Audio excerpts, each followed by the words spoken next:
ಸ್ನೇಹಿತರೆ ನಮಸ್ಕಾರ. ಗುಜರಾತ್ನ ಅಹಮದಾಬಾದ್ನಲ್ಲಿ ಭೀಕರ ವಿಮಾನ ದುರಂತ ನಡೆದು ಬಿಟ್ಟಿದೆ. ಇದು ಇಡೀ ವಿಶ್ವವೇ ಬೆಚ್ಚು ಬೀಳಿಸುವಂಥ ದುರಂತ. ಇಡೀ ವಿಶ್ವವೇ ಭಾರತದತ್ತ ತಿರುಗಿ ನೋಡುವಂಥ ದುರಂತ. ಈ ದುರಂತ ಸಂಭವಿಸಬಾರ್ದಾಗಿತ್ತು.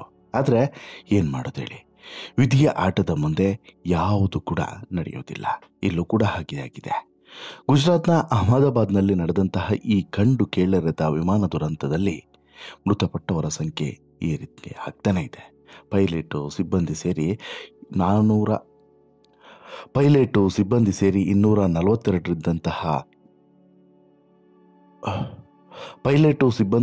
242 ಪ್ರಯಾಣಿಕರಿದ್ದಂತಹ ಏರ್ ಇಂಡಿಯಾ ವಿಮಾನ ಪತನ ಆಗಿದೆ. ಟೇಕ್ ಆಫ್ ಆದಂತಹ ಬೆನ್ನಲ್ಲೇ ಅಣತಿ ದೂರದಲ್ಲಿದ್ದಂತಹ ಮೆಡಿಕಲ್ ಕಾಲೇಜಿನ ಹಾಸ್ಟೆಲ್ನ ಮೇಲೆ ವಿಮಾನ ಹೋಗಿ ಅಪ್ಪಳಿಸಿದೆ. ಪರಿಣಾಮ ಈ ಹಾಸ್ಟೆಲ್ನಲ್ಲಿದ್ದಂತಹ ವಿದ್ಯಾರ್ಥಿಗಳು ಕೂಡ ಇದರಿಂದ ಅಸೂಯೆಯಾಗಿದ್ದಾರೆ. ಇವರ ಮೇಲೂ ಕೂಡ ಈ ವಿಮಾನ ಬಿದ್ದಂತಹ ಕಾರಣಕ್ಕೋಸ್ಕರ ಭಾವಿ ವೈದ್ಯರು ಕೂಡ ಸೇರಿದಂತೆ 265 ಮಂದಿಯ ಜೀವ ತೆಗೆದಿದೆ ಈ ವಿಮಾನ. ಕಿಲ್ಲರ್ ವಿಮಾನ. ಹೌದು, ಹೀಗೊಂದು ದುರಂತ ನಡೆಯುತ್ತೆ ಅಂತ ಹೇಳ್ಬಿಟ್ಟು ಬಹುಶಃ ಯಾರಿಗೂ ಕೂಡ ಚಿಕ್ಕದೊಂದು ಕಲ್ಪನೆ ಕೂಡ ಇರಲಿಲ್ಲ. ಆದರೆ ಈ ದುರಂತದ ಕ್ಷಣಗಳಿದ್ದಾವಲ್ಲ, ಅಥವಾ ಆ ದುರಂತ ನಡೆಯೋದಕ್ಕಿಂತ ಮುಂಚೆ ಈ ವಿಮಾನ ಟೇಕ್ ಆಫ್ ಆಗುವಂಥ ಹಂತದ ವಿಡಿಯೋ ಇದೆಯಲ್ಲ, ಇದನ್ನು ನೋಡಿದ್ರೆ ಎಂಥವ್ರಿಗಾದರೂ ಕೂಡ ಒಂದು ಕ್ಷಣ ತಲ್ಲಣ ಆಗ್ತದೆ. ಏನಾಯ್ತಪ್ಪ, ಯಾಕೆ ದೇವರು ಹೀಗೆ ಮಾಡಿದ್ರಪ್ಪ ಅನ್ನುವಂಥ ಪ್ರಶ್ನೆ ಮೂಡುತ್ತೆ. ಅಹಮದಾಬಾದ್ನಿಂದ ಲಂಡನ್ಗೆ ಹೊರಟಿದ್ದಂಥ ಏರ್ ಇಂಡಿಯಾ ವಿಮಾನ ಈ ರೀತಿ ಪತನಗೊಳ್ಳುತ್ತೆ ಅಂತ ಹೇಳ್ಬಿಟ್ಟು ಬಹುಶಃ ಅಲ್ಲಿದ್ದಂಥ ಯಾರಿಗೂ ಕೂಡ ಚಿಕ್ಕ ಕಲ್ಪನೆಯೂ ಕೂಡ ಇರಲಿಲ್ಲ. ಅಷ್ಟೇ ಯಾಕೆ, ಆ ಪೈಲಟ್ಗೂ ಕೂಡ ಇದರ ಬಗ್ಗೆ ಚಿಕ್ಕ ಸುಳಿವು ಕೂಡ ಸಿಗಲಿಲ್ಲ. ಈ ನತದೃಷ್ಟ ವಿಮಾನದಲ್ಲಿ 169 ಭಾರತೀಯರು, 61 ವಿದೇಶಿಯರು, 2 ಪೈಲಟು, 10 ಜನ ಸಿಬ್ಬಂದಿ, 242 ಜನ ಒಟ್ಟಾರೆ ಇದ್ದಿತು. ವಿಮಾನ ಅಪ್ಪಳಿಸಿದಂಥ ಹಾಸ್ಟೆಲ್ನಲ್ಲೂ ಕೂಡ ಅಪಾರ ಪ್ರಮಾಣದಲ್ಲಿ ಜೀವಹಾನಿಯಾಗಿದೆ. ಇದುವರೆಗೆ ಅಧಿಕಾರಿಗಳು 265 ಮೃತದೇಹವನ್ನು ಪತ್ತೆ ಹಚ್ಚಿ ಆಸ್ಪತ್ರೆಗೆ ರವಾನಿಸಿದ್ದಾರೆ. ಇನ್ನು ಹೆಚ್ಚಾಗುತ್ತಾ ಅಂತೇಳಿ ಕೇಳಿದ್ರೆ ಖಂಡಿತವಾಗ್ಲೂ ಹೆಚ್ಚಾಗುತ್ತೆ ಅನ್ನುವಂಥ ಮಾಹಿತಿ ಕೂಡ ಬರ್ತಾ ಇದೆ. ವಿಮಾನ ದುರಂತದ ಸುದ್ದಿ ತಿಳಿತಾ ಇದ್ದಂತೆ ಕೇಂದ್ರ ಗೃಹ ಸಚಿವ ಅಮಿತ್ ಶಾ ಕೂಡ ವಿಮಾನ ಪತನಗೊಂಡಂಥ ಸ್ಥಳಕ್ಕೆ ದೌಡಾಯಿಸಿ ಅಧಿಕಾರಿಗಳ ಜೊತೆಗೆ ಪರಿಶೀಲನೆಯನ್ನು ನಡೆಸಿದ್ದಾರೆ. ವಿಮಾನದಲ್ಲಿ 1.25 ಲಕ್ಷ ಲೀಟರ್ ಇಂಧನ ಇತ್ತು ಅನ್ನೋದು ಗೊತ್ತಾಗಿದೆ. ಹೀಗಾಗಿ ರಕ್ಷಣಾ ಕಾರ್ಯ ಅಸಾಧ್ಯವಾಗಿತ್ತು. ಅಂದರೆ ಇಲ್ಲಿಂದ ಲಂಡನ್ಗೆ ಹೋಗಬೇಕು. ಲಂಡನ್ಗೆ ಹೋಗುವಂತಹ ಪ್ರಮಾಣಕ್ಕೆ ಬೇಕಾದಂಥ ಇಂಧನವನ್ನು ಮುಂಚೆನೇ ತುಂಬಿಸ್ಕೊಂಡಿರೋದ್ರಿಂದ ಸಹಜವಾಗಿ ಇದು ಈ ಇಡೀ ವಿಮಾನ ಹೊತ್ತಿ ಉರಿಯೋದಕ್ಕೆ, ಬೆಂಕಿಯ ಕೆನ್ನಾಲಿಗೆ ಆವರಿಸೋದಕ್ಕೆ ಕಾರಣವಾಯಿತು. ಇನ್ನು ಅದೃಷ್ಟವೋ ಅಥವಾ ಮಿರಾಕಲ್ಲೋ ಗೊತ್ತಿಲ್ಲ, ವಿಮಾನ ದುರಂತದಲ್ಲಿ ಒಬ್ಬರೇ ಒಬ್ಬರು ಬದುಕುಳಿದಿದ್ದಾರೆ. ಯಾಕಂತ ಹೇಳಿದ್ರೆ ಇಡೀ ಅಷ್ಟು ಜನರು ಕೂಡ ಬೂದಿ ಆದಂಥ ಸಂದರ್ಭದಲ್ಲಿ ಒಬ್ಬರು ಅದು ಹೇಗೆ ಬದುಕಿ ಬಂದರು ಅನ್ನುವಂತಹ ಪ್ರಶ್ನೆಯೂ ಕೂಡ ಇದೆ. ಅದನ್ನು ಕೂಡ ಹೇಳ್ತೀನಿ, ಹೇಗೆ ಏನಾಯಿತು ಅಂತೇಳಿ. ಸ್ನೇಹಿತರೆ, ಈಗ ಇಲ್ಲಿ ಪ್ರಮುಖವಾಗಿ ನಾವು ಗಮನಿಸಬೇಕಾಗಿರುವಂತಹ ಅಂಶ ಏನು ಅಂತ ಹೇಳಿದ್ರೆ, ಈಗ ನೋಡಿ, ಈ ವಿಮಾನ ಟೇಕ್ ಆಫ್ ಆಗುವಂಥ ದೃಶ್ಯ ಇದು, CCTV ದೃಶ್ಯ ಇದು. ಇಲ್ಲಿ ಅಹಮದಾಬಾದ್ನ ರನ್ವೇಯಲ್ಲಿ ಏರ್ ಇಂಡಿಯಾ ಈ ವಿಮಾನ ಇದೆ, 171 ವಿಮಾನ. ಈ ವಿಮಾನ ಟೇಕ್ ಆಫ್ ಆಗುವಂಥ ಹಂತದಲ್ಲಿ ಎಷ್ಟು ಆರಾಮಾಗಿ ಟೇಕ್ ಆಫ್ ಆಗ್ತಿದೆ ನೋಡಿ.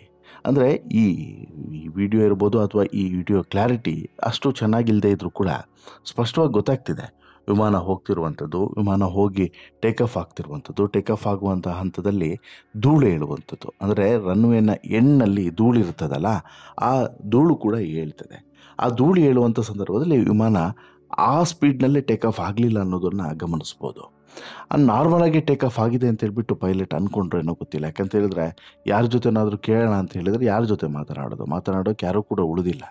ಹೀಗಾಗಿ ಅಲ್ಲಿ ಪೈಲಟ್ಗೆ ಬಹುಶಃ ಒಂದು ಅನುಮಾನ ಬಂದಿರ್ತದೆ, ಟೇಕ್ ಆಫ್ ಆಗುವಂಥ ಹಂತದಲ್ಲೇ ಎಲ್ಲೋ ಒಂದು ಕಡೆ ಅಷ್ಟು ಸ್ಪೀಡ್ನಲ್ಲಿ ಟೇಕ್ ಆಫ್ ಆಗಲಿಲ್ವೇನೋ ಅಂತೇಳಿ. ಆ ನಂತರ ಟೇಕ್ ಆಫ್ ಆದ ನಂತರ ಹೈಟಿಗೆ ಹೋಗಬೇಕಾಗಿತ್ತು. ಸುಮಾರೊಂದು 825 ಅಡಿ ಹೈಟಿಗೆ ಹೋದಂಥ ಸಂದರ್ಭದಲ್ಲಿ ತಕ್ಷಣಕ್ಕೆ ವಿಮಾನ ಕಂಟ್ರೋಲನ್ನು ತಪ್ಪಿಸ್ಕೊಂಡಿದೆ. ಅಂದರೆ ಆನಂತರ ಪೈಲಟ್ನ ಕಂಟ್ರೋಲ್ಗೆ ಈ ವಿಮಾನ ಸಿಕ್ಕಿಲ್ಲ ಅನ್ನೋದು ಗೊತ್ತಾಗುತ್ತೆ. ಯಾಕಂತ ಹೇಳಿದ್ರೆ ತಕ್ಷಣಕ್ಕೆ ವಿಮಾನ ಕೆಳ ಬರುತ್ತೆ, ಬಂದು ಬಿದ್ದಿದ್ದು ಈ ಹಾಸ್ಟೆಲ್ನ ಬಿಲ್ಡಿಂಗ್ ಮೇಲೇ. ಅಂದರೆ ಆ ಪೈಲಟ್ಗೆ ಏನು ಮಾಡಬೇಕು ಅನ್ನೋದು ಕೂಡ ಗೊತ್ತಾಗಿಲ್ಲ ಆ ಹಂತದಲ್ಲಿ. ಇಲ್ಲಿ ಪ್ರಮುಖವಾಗಿ ಒಂದಷ್ಟು ಅನುಮಾನಗಳು ಮೂಡ್ತವೆ ಅಥವಾ ಒಂದಷ್ಟು ಪ್ರಶ್ನೆಗಳು ಕೂಡ ಮೂಡ್ತವೆ. ಏನಾಯಿತು, ಇಷ್ಟು ಬೇಗ ಪತನಗೊಳ್ಳೋದಕ್ಕೆ ಅಂಥದ್ದೇನು ಕಾರಣ ಆಯಿತು? ವಿಮಾನದ ಇಂಜಿನ್ನಲ್ಲಿ ಏನಾದರೂ ದೋಷ ಇತ್ತಾ, ಅಥವಾ ಇಂಜಿನ್ ಭಾಗಕ್ಕೆ ಪಕ್ಷಿ ಬಡಿದ್ರೂ ಕೂಡ ಈ ರೀತಿಯಾದಂಥ ದುರಂತ ಸಂಭವಿಸುತ್ತೆ ಅನ್ನೋದನ್ನು ತಜ್ಞರು ಹೇಳ್ತಾರೆ. ಹಾಗಾಗಿ ತುಂಬ ಸ್ಪೀಡ್ನಲ್ಲಿ ಪಕ್ಷಿ ಕೂಡ ಹಾರ್ತಾ ಇರ್ತದೆ, ವಿಮಾನ ಕೂಡ ತುಂಬ ಸ್ಪೀಡ್ನಲ್ಲಿ ಇರ್ತದೆ. ಆಗ ಒಂದು ವೇಳೆ ಈ ಪಕ್ಷಿ ಬಂದು ವಿಮಾನದ ಇಂಜಿನ್ ಭಾಗಕ್ಕೆ ಬಡೀತು ಅಂತ ಹೇಳಿದ್ರು ಕೂಡ ಆ ರೀತಿ ಆಗುವಂಥ ಚಾನ್ಸಸ್ ಇದೆ. ಯಾಕಂತ ಹೇಳಿದ್ರೆ ಆ ಭಾಗದಲ್ಲಿ ಸ್ವಲ್ಪ ಮರಗಳೆಲ್ಲ ಜಾಸ್ತಿ ಇದಾವೆ ನೋಡಿ. ಹಾಗಾಗಿ ಹೇಳೋಕ್ಕಾಗಲ್ಲ. ಮಧ್ಯಾಹ್ನದ ಹೊತ್ತು ಬೇರೆ, ಪಕ್ಷಿಗಳು ಹಾರಾಟ ಮಾಡ್ತಿರುವಂಥ ಹೊತ್ತೆ ಏನಾದರೂ ಪಕ್ಷಿ ಬಂದು ಇಂಜಿನ್ನ ಭಾಗಕ್ಕೆ ಹೊಡಿತೋ ಅದು ಇನ್ನೂ ತನಿಖೆಯಲ್ಲಿ ಗೊತ್ತಾಗಬೇಕು. ಅದು ಬಿಟ್ಟರೆ ಸಾಧಾರಣವಾಗಿ ವಿಮಾನದ ಒಂದು ಇಂಜಿನ್ಗೆ ಪಕ್ಷಿ ಬಡಿದ್ರೆ ಇನ್ನೊಂದು ಇಂಜಿನ್ನ ಮೂಲಕ ಚಾಲನೆ ಮಾಡಿ ಸಮೀಪದ ನಿಲ್ದಾಣದಲ್ಲಿ ಪೈಲಟ್ ತುರ್ತು ಲ್ಯಾಂಡನ್ನು ಮಾಡ್ತಾರೆ. ಅದರಲ್ಲೇನು 2 ಇಂಜಿನ್ ಇರೋದ್ರಿಂದ ಅದು ಕೂಡ ಅಂಥದ್ದೇನು ಸಮಸ್ಯೆ ಅಲ್ಲ ಅನ್ನೋದು ಕೂಡ ಗೊತ್ತಾಗ್ತಿದೆ. ಬಟ್ ಇಲ್ಲಿ ಪಕ್ಷಿ ಬಡಿದ ಕಾರಣಕ್ಕೆ ವಿಮಾನ ವೇಗವನ್ನು ಕಳೆದುಕೊಂಡು ಪತನವನ್ನು ಹೊಂದಿರಬಹುದು ಅನ್ನುವಂಥ ಅನುಮಾನ ಕೂಡ ಇರ್ತದೆ. ಬಟ್ ಆದರೆ ಆ ಸಮಯಕ್ಕೆ ಇಲ್ಲಿ ಪೈಲಟ್ ಕೂಡ ಅಲರ್ಟ್ ಆಗಿರ್ತಾರೆ. ಈ ರೀತಿ 2 ಇಂಜಿನ್ಗೆ ಪಕ್ಷಿ ಬಡಿಯೋದು ಅಪರೂಪದಲ್ಲಿ ಅಪರೂಪ. ಅಂದರೆ 2 ಇಂಜಿನ್ಗೆ ಪಕ್ಷಿ ಬಡೀತು ಅಂತೇಳಿ ಲೆಕ್ಕಾಚಾರ ಹಾಕಿದ್ರೆ. ಇನ್ನು ವಿಮಾನ ಟೇಕ್ ಆಫ್ ಆಗಿತ್ತು, ಅದರ ಲ್ಯಾಂಡಿಂಗ್ ಗೇರು ಮೇಲಕ್ಕೆತ್ತುವಂತಹ ಮೊದಲೇ ವಿಮಾನ ಕೆಳಗಿಳಿಯೋದಕ್ಕೆ ಪ್ರಾರಂಭ ಆಗಿತ್ತು ಅನ್ನೋದನ್ನು ಈ ದೃಶ್ಯ ಸ್ಪಷ್ಟವಾಗಿ ಗೊತ್ತಾಗ್ತದೆ. ಇಂಜಿನ್ನ ಶಕ್ತಿಯನ್ನು ಕಳೆದುಕೊಂಡ್ರೆ ಮಾತ್ರ ಹೀಗಾಗುತ್ತೆ. ತನಿಖೆಯಿಂದ ನಿಖರವಾದಂಥ ಕಾರಣ ಗೊತ್ತಾಗುತ್ತೆ. ಯಾಕಂತ ಹೇಳಿದ್ರೆ ಈಗ ನೋಡಿ, ಸಿಂಪಲಾಗಿ ಒಂದು ಎಕ್ಸಾಂಪಲ್ ಕೊಡೋದು ಅಂತ ಆದರೆ, ಈಗ ಕಾರ್, ನಮಗೆಲ್ರಿಗೂ ಕೂಡ ಕಾರಿನ ಎಕ್ಸಾಂಪಲ್ ಕೊಟ್ಟರೆ ಬಹುಶಃ ಗೊತ್ತಾಗ್ಬೋದು. ಈಗ ಇಂಜಿನ್ನು ಕೆಲಸ ಸರಿಯಾಗಿ ಮಾಡ್ತಿಲ್ಲ ಅಂದಾಗ ನೀವು ಎಷ್ಟು ಎಕ್ಸ್ಲೇಟ್ರ್ ಒತ್ತಿದ್ರೂ ಕಾರ್ ಮುಂದಕ್ಕೆ ಹೋಗಲ್ಲ. ನೀವು ಗೇರ್ ಚೇಂಜ್ ಮಾಡಿ, ಕ್ಲಚ್ ಹಿಡೀರಿ, ಏನೇ ಮಾಡಿದ್ರೂ ಕೂಡ ಎಷ್ಟೇ ಎಕ್ಸ್ಲೇಟ್ರನ್ನು ಕೊಟ್ಟರೂ ಕೂಡ ಇಲ್ಲಿ ಇಂಜಿನ್ನು ಕೆಲಸ ಮಾಡೋದಿಲ್ಲ ಅಲ್ವಾ, ಆವಾಗ ಕಾರ್ ಮುಂದಕ್ಕೆ ಹೋಗಲ್ಲ. ಇಲ್ಲೂ ಕೂಡ ಹಾಗಾಗಿದೆ. ಇಂಜಿನ್ನಲ್ಲಿ ಕೆಲವು ಸಲ ದೋಷ ಕಂಡು ಬಂತು ಅಂತ ಹೇಳಿದರೆ ಏನೇ ಮಾಡಿದ್ರೂ ಕೂಡ, ಗೇರ್ ಲಿಫ್ಟ್ ಮಾಡಿದ್ರೂ ಕೂಡ ಅದು ರೈಸ್ ಆಗಲ್ಲ, ಅಥವಾ ಗೇರ್ ಡೌನ್ ಮಾಡಿದ್ರೂ ಕೂಡ ಅದು ಸ್ಲೋ ಆಗಲ್ಲ. ವಿಚಿತ್ರವಾಗಿ ವರ್ತಿಸೋಕೆ ಶುರು ಮಾಡ್ತದೆ. ಒಂದು ರೀತಿಯಲ್ಲಿ ಔಟ್ ಆಫ್ ಕಂಟ್ರೋಲ್, ಸಿಗೋದೇ ಇಲ್ಲ, ಕಂಟ್ರೋಲ್ಗೆ ಸಿಗೋದಿಲ್ಲ. ಆ ರೀತಿಯೂ ಕೂಡ ವರ್ತಿಸೋದಕ್ಕೆ ಶುರು ಆಗುತ್ತೆ. ಸಾಮಾನ್ಯವಾಗಿ ವಿಮಾನದಲ್ಲೂ ಕೂಡ ಹೀಗೆ ಆಗುತ್ತಂತೆ. ಇಂಜಿನಲ್ಲಿ ಏನಾದರೂ ದೋಷ ಕಂಡು ಬಂತು ಅಂತ ಹೇಳಿದ್ರೆ ಹೀಗಾಗುತ್ತೆ. ಬಟ್ ಅದೇ 1000ಕ್ಕೊಂದು 1,00,000ಕ್ಕೊಂದು ಈ ರೀತಿಯಾದಂಥ ಘಟನೆಗಳು ನಡೆಯೋದು. ಬಟ್ಟು ಈ ಏರ್ಪೋರ್ಟ್ನ ದೃಶ್ಯಾವಳಿಗಳನ್ನು ಗಮನಿಸಿದ್ರೆ ಸ್ವಲ್ಪ ನಾರ್ಮಲ್ ಇತ್ತು ಅಂತೇಳಿ ಅನಿಸ್ತಿಲ್ಲಪ್ಪ ಯಾಕೋ. ಈಗ ಅಲ್ಲಿನ ತಜ್ಞರು, ಅದನ್ನು ಸೂಕ್ಷ್ಮವಾಗಿ ಗಮನಿಸಿದಂಥ ತಜ್ಞರು ಕೂಡ ಅದೇ ಹೇಳ್ತಿದ್ದಾರೆ. ಅಷ್ಟು ಅಬ್ಸರ್ವ್ ಮಾಡಿದಾಗ ಅದು ನಾರ್ಮಲ್ ಇತ್ತು, ಆ ಟೇಕ್ ಆಫ್ನ ಪ್ರೊಸೀಜರ್ ಏನಿದೆ ಅದು ನಾರ್ಮಲ್ ಇತ್ತು ಅಂತೇಳಿ ಗೊತ್ತಾಗಲ್ಲ ಅಂತಲೂ ಕೂಡ ಹೇಳ್ತಿದ್ದಾರೆ. ಇನ್ನು ಮಧ್ಯಾಹ್ನ ಸುಮಾರು ಒಂದು 1:38, 1:39 ಸಮಯ. ಟೇಕ್ ಆಫ್ ಆದಂತಹ ಸೆಕೆಂಡ್ಗಳಲ್ಲೇ, ಇನ್ನೂ ಕೂಡ ನಿಮಿಷ ಆಗಿಲ್ಲ, 5 ನಿಮಿಷ ಆಗಿಲ್ಲ, ಒಂದು ಸುಧಾರಿಸ್ಕೊಳ್ಳುವಂಥ ಸಮಯವೂ ಕೂಡ ಸಿಕ್ಕಿಲ್ಲ. ಅದರ ಒಳಗಡೆನೆ ಈ ವಿಮಾನ ಬಂದು ಅಪ್ಪಳಿಸಿರುವಂಥದ್ದು. ಈ ಸಂದರ್ಭದಲ್ಲಿ ಈ ದುರಂತ ನಡೆದಿರುವಂಥದ್ದು. ಈಗ ನಿಖರವಾದಂತಹ ಕಾರಣಗಳನ್ನು ತಿಳಿಯೋದಕ್ಕೆ ಈಗಾಗಲೇ ಅಮೆರಿಕ ಕೂಡ ತನ್ನ ತಜ್ಞರನ್ನು ಕಳಿಸ್ಕೊಡ್ತೀನಿ ಬೇಕಾದ್ರೆ ಅವಶ್ಯಕತೆ ಇದ್ದರೆ ಅಂತಲೂ ಕೂಡ ಹೇಳಿದೆ. ಆಗ ಮಾತ್ರ ಅದು ಏನು ಎಂತ ಅಂತ ಹೇಳ್ಬಿಟ್ಟು ಗೊತ್ತಾಗೋದು. ಅದು ಬಿಟ್ಟರೆ ಬೇರೆ ಏನು ಚಾನ್ಸಸ್ ಕೂಡ ಇಲ್ಲ ಅನ್ನೋದನ್ನು ಈಗ ಸದ್ಯಕ್ಕೆ ಬೇಸಿಕ್ಕಾಗಿ ಇನ್ಫಾರ್ಮೇಷನ್ಸನ್ನು ಕಲೆಕ್ಟ್ ಮಾಡ್ತಿದ್ದಾರೆ. ಅಂದರೆ 59 ಸೆಕೆಂಡಲ್ಲಿ ಇಂಥದ್ದೊಂದು ದುರಂತ ನಡೆದೋಯ್ತು ಅಂತೇಳಿ. ಅಂದರೆ ಟೈಮೇ ಇಲ್ಲ, ಸುಧಾರಿಸ್ಕೊಳ್ಳೋಕೆ ಟೈಮ್ ಇಲ್ಲ. ಎಲ್ಲರೂ ಕೂಡ ಖುಷಿಯಾಗಿದ್ದರು. ಇದ್ದಂತಹ 242 ಜನ ಏನು ಓವರಾಲ್ ಆಗಿ ಈ ವಿಮಾನದ ಒಳಗಿದ್ರು, ಅವರೆಲ್ಲರಿಗೂ ಕೂಡ ಒಂದು ಖುಷಿ ಇತ್ತು, ಕನಸಿತ್ತು. ಲಂಡನ್ನಿಗೆ ಹೋಗ್ತಾ ಇದ್ದೀವಿ, ಹಾಗೆ ಮಾಡಬೇಕು, ಹೀಗೆ ಮಾಡಬೇಕು, ಅದು ತಗೊಬೇಕು, ಇದು ತಗೊಬೇಕು, ಅಲ್ಲಿಗೆ ಹೋಗಬೇಕು, ಇಲ್ಲಿಗೆ ಹೋಗಬೇಕು, ಅಲ್ಲಿಂದ ವಾಪಸ್ ಬರುವಾಗ ಅದು ತರಬೇಕು, ಇದು ತರಬೇಕು ಅನ್ನೋಂತಹ ಕನಸುಗಳೇನಿತ್ತು, ಆ ಕನಸುಗಳೆಲ್ಲ ಬೂದಿಯಾಗೋಯಿತು. ಯಾಕಂತ ಹೇಳಿದ್ರೆ 265 ಜನ, ಅದರಲ್ಲಿ 242 ಜನ ಫ್ಲೈಟ್ನಲ್ಲಿದ್ದವರು, ಇನ್ನುಳಿದವರು ಅಲ್ಲಿನ ಹಾಸ್ಟೆಲ್ನ ಸಿಬ್ಬಂದಿ. ಇಷ್ಟೂ ಜನರ ಕನಸು ಕೂಡ ಒಂದು ಕ್ಷಣದಲ್ಲಿ ಎಲ್ಲವೂ ಕೂಡ ಹೊತ್ತಿ ಉರಿದು ಹೋಯಿತು ಅಂತಲೇ ಹೇಳ್ಬೋದು. ಇನ್ನು ಈ ಟೇಕ್ ಆಫ್ ಆದಂಥ ಸಂದರ್ಭದಲ್ಲಿ ನಡೆದಂಥ ಒಂದಷ್ಟು ಘಟನೆಗಳನ್ನು ನಾನು ಎಕ್ಸ್ಪ್ಲೈನ್ ಮಾಡಿದ ಬಳಿಕ ಇನ್ನೊಂದು ಕುತೂಹಲಕಾರಿ ಅಂಶವನ್ನು ಕೂಡ ನಾನು ನಿಮಗೆ ಎಕ್ಸ್ಪ್ಲೈನ್ ಮಾಡಬೇಕು. ಏನದು? ಅಲ್ಲೊಬ್ಬ ವ್ಯಕ್ತಿ ಬದುಕಿ ಉಳಿದು ಬರ್ತಾನೆ. ಆತ ಹೇಗೆ ಬದುಕ್ತಾ ಅನ್ನೋದೇ ಈಗ ವಿಶೇಷ. ಯಾಕಂತ ಹೇಳಿದ್ರೆ ಇಲ್ಲಿ ಯಾರೂ ಕೂಡ ಬದುಕೋಕ್ಕೆ ಸಾಧ್ಯವೇ ಇಲ್ಲ ಅಂಥದ್ದೊಂದು ದುರಂತ ಇದು, ಘೋರ ದುರಂತ ಇದು. ಸಾಮಾನ್ಯವಾದಂತಹ ದುರಂತನೂ ಅಲ್ಲ, ಅತ್ಯಂತ ಘೋರ ದುರಂತ. ಒಬ್ಬ ವ್ಯಕ್ತಿ ಅಲ್ಲಿ ಹಾರಿ ಬದುಕಿ ಬಂದು ಆತ ಇವತ್ತು ಆಸ್ಪತ್ರೆಯಲ್ಲಿ ಚಿಕಿತ್ಸೆಯನ್ನು ಪಡಿತಿದ್ದಾನೆ ಅಂತ ಹೇಳಿದ್ರೆ ಇದು ಮಿರಾಕಲ್ ಅಲ್ಲದೆ ನೀವೇನು ಹೇಳಿ ಅಲ್ವಾ? ಇಂಥದ್ದೊಂದು ವಿಡಿಯೋ ಸಿಕ್ಕಾಬಟ್ಟೆ ವೈರಲ್ ಆಯಿತು ಅಂತ ಹೇಳಿದ್ರೆ ಆತ ಹೇಗೆ ಬದುಕ್ತಾ, ಏನಾಯಿತು, ಹೇಗದು ಅನ್ನುವಂಥದ್ದು ಸಹಜವಾಗಿ ಎಲ್ರಿಗೂ ಕೂಡ ಇರುವಂಥ ಕುತೂಹಲ. ಆ ಕುತೂಹಲಕ್ಕೆ ಉತ್ತರವನ್ನು ನಾನು ಇವಾಗ ಕೊಡ್ತೀನಿ ನೋಡಿ.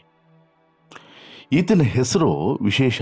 ಏನಕ್ಕೆ ಅಂತ ಹೇಳಿದ್ರೆ ಈತನೇ ಇವಾಗ ಬದುಕಿ ಬಂದಿರುವಂತಹ ಒಬ್ಬ ಗಟ್ಟಿ ಗಂಡುಗೆಯ ವ್ಯಕ್ತಿ ಅಂತಲೇ ಹೇಳ್ಬೋದು. ಈತನ ಹೆಸರು ವಿಶ್ವಾಸ್ ಕುಮಾರ್ ಅಂತೇಳಿ. ಈತನ ವಿಶ್ವಾಸ ಗೆದ್ದಿದೆ, ಅದಕ್ಕೆ ಹೇಳಿದ್ದು ವಿಶೇಷವಾದಂಥ ಹೆಸರು ಈತನು ಅಂತೇಳಿ. ಈತನಿಗೆ 40 ವರ್ಷ. ಸದ್ಯಕ್ಕೆ ವಿಶ್ವಾಸ್ ಕುಮಾರ್ ರಮೇಶು ಈಗ ಚಿಕಿತ್ಸೆಯನ್ನು ಪಡಿತಿದ್ದಾನೆ, ಗಟ್ಟಿಗುಂಡಿಗೆಯ ವ್ಯಕ್ತಿ. ಈತ 11A ಸೀಟ್ ಅನ್ನೋದೇ 11A ಸೀಟ್ನಲ್ಲಿ ಈತ ಕೂತಿದ್ದ. ಟೇಕ್ ಆಫ್ ಆದಂಥ 30 ಸೆಕೆಂಡ್ಗಳ ನಂತರ ದೊಡ್ಡ ಶಬ್ದವಾಯಿತು. ನಂತರ ವಿಮಾನ ಅಪಘಾತಕ್ಕೀಡಾಯಿತು. ಇದೆಲ್ಲ ಕೆಲವೇ ಕ್ಷಣಗಳಲ್ಲಿ ನಡೆದು ಹೋಯಿತು. ಕೊನೆಗೆ ನನಗೆ ಎಚ್ಚರವಾದಾಗ ನನ್ನ ಸುತ್ತಲೂ ಈ ದೇಹಗಳು ಬಿದ್ದಿದ್ವು. ನಾನು ಭಯಗೊಂಡು ಓಡಿದೆ. ವಿಮಾನದ ತುಣುಕುಗಳು ನನ್ನ ಸುತ್ತಲೂ ಹರಿದುಕೊಂಡಿದ್ವು. ಯಾರೋ ನನ್ನನ್ನು ರಕ್ಷಿಸಿ ಆಂಬ್ಯುಲೆನ್ಸ್ನಲ್ಲಿ ಹಾಕಿದರು. ನಂತರ ಆಸ್ಪತ್ರೆಗೆ ಕರೆದೊಯ್ದರು ಅಂತಲೂ ಕೂಡ ಈ ವಿಶ್ವಾಸ ಹೇಳ್ತಾರೆ. ಇವರು ಸುಮಾರು ಒಂದು 20 ವರ್ಷಗಳಿಂದ ಲಂಡನ್ನಲ್ಲಿ ನೆಲೆಸಿದರು. ತಮ್ಮ ಕುಟುಂಬಸ್ಥರ ಭೇಟಿಗಾಗಿ ಭಾರತಕ್ಕೆ ಬಂದಿದ್ದರು. ಕುಟುಂಬದ ಜೊತೆಗೆ ಕಾಲ ಕಳೆದು ಸಹೋದರ ಅಜಯ್ ಕುಮಾರ್ ಜೊತೆಗೆ ಲಂಡನ್ಗೆ ವಾಪಸ್ ಹೋಗುವಂಥ ಸಂದರ್ಭದಲ್ಲಿ ಈ ದುರಂತ ಸಂಭವಿಸಿದೆ. ಆದರೆ ಮತ್ತೊಂದು ವಿಪರ್ಯಾಸ ಅಥವಾ ದುರಂತ ಅಂದರೆ ಸಹೋದರ ಮಾತ್ರ ಕಾಣಿಸ್ತಿಲ್ಲ. ಅವರ ದೇಹವು ಕೂಡ ಸಿಕ್ಕಿಲ್ಲ. ಯಾವುದು ಅನ್ನೋದು ಪತ್ತೆ ಆಗಿಲ್ಲ ಅನ್ನೋದು ಗೊತ್ತಾಗುತ್ತೆ. ಈಗ ಈತ ಬದುಕುಳಿಯೋದಕ್ಕೆ ಮತ್ತೊಂದು ಕಾರಣವನ್ನು ಕೂಡ ಹೇಳ್ತಾರೆ. 11A ಸೀಟ್ ಏನಿದೆ, ಈ ಸೀಟು ಮಿಡ್ಲಲ್ಲಿ ಬರುವಂಥ ಸೀಟು. ಈ ಮಿಡ್ಲಲ್ಲಿ ಬರುವಂಥ ಸೀಟಿನ ಪಕ್ಕನೇ ಎಕ್ಸಿಟ್ ಡೋರ್ ಇರ್ತದೆ. ಎಕ್ಸಿಟ್ ಡೋರ್ನ ಹತ್ತಿರ ಆತ ಜಂಪ್ ಮಾಡಬಹುದು. ಅದೇ ರೀತಿ ಈತ ಜಂಪ್ ಮಾಡಿರುವಂಥ ಸಾಧ್ಯತೆ ಇದೆ. ಜಂಪ್ ಮಾಡಿದ ಬಳಿಕ ಈತನಿಗೆ ಪ್ರಜ್ಞೆ ಹೋಗಿದೆ. ಪ್ರಜ್ಞೆ ಬರುವಂಥ ಸಂದರ್ಭದಲ್ಲಿ ಎಲ್ಲವೂ ಕೂಡ ಕಂಡಿದ್ದು ಆಘಾತಕಾರಿ ಅಂಶಗಳೇ. ಅಂದರೆ ಆ ಪರಿಪ್ರಮಾಣದಲ್ಲಿ ಜಂಪ್ ಮಾಡುವಂಥ ಸಂದರ್ಭದಲ್ಲಿ ಒಂದು ಗಟ್ಟಿ ಗುಂಡಿಗೆ ಬೇಕಲ್ವ, ಆ ಗುಂಡಿಗೆ ಈತನಿಗಿತ್ತು. ಯಾಕಂತ ಹೇಳಿದ್ರೆ ಈಗ ನೋಡಿ 11A, 11B, 11C ಇವರೆಲ್ಲರೂ ಕೂಡ ಆ 3 ಸೀಟ್ಗಳು ಕೂಡ ಅಕ್ಕಪಕ್ಕನೇ ಇರ್ತದೆ. ಅದರಲ್ಲಿರೋರು ಯಾರೂ ಕೂಡ ಈ ಧೈರ್ಯವನ್ನು ಮಾಡಲಿಲ್ಲ. ಈತ ಮಾತ್ರ ಈ ಧೈರ್ಯವನ್ನು ಮಾಡ್ದ.